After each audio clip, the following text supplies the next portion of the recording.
ایران نے عراق کی مسلسل درخواستوں کے بعد کچھ عراقی تیل بردار جہازوں کو آبنہ حرمت سے گزرنے کی اجازت دے دی ہے۔ ایرانی میڈیا کے مطابق عراق کی درخواست پر کئی عراقی ٹینکرز کو حرمت سے گزرنے کی اجازت دے دی گئی۔ عراق نے یہ درخواست ایرانی پارلیمانی اسپیکر باقر کالباف کے دورہ عراق کے دوران کی تھی۔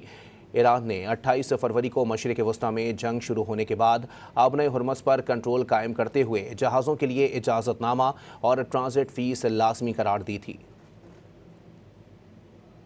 ایران نے عراق کی مسلسل درخواستوں کے بعد کچھ عراقی تیل بردار جہازوں کو آبنہ حرمت سے گزرنے کی اجازت دے دی ہے۔ ایرانی میڈیا کے مطابق عراق کی درخواست پر کئی عراقی ٹینکرز کو حرمت سے گزرنے کی اجازت دے دی گئی۔ عراق نے یہ درخواست ایرانی پارلیمانی اسپیکر باقر کالباف کے دورہ عراق کے دوران کی تھی۔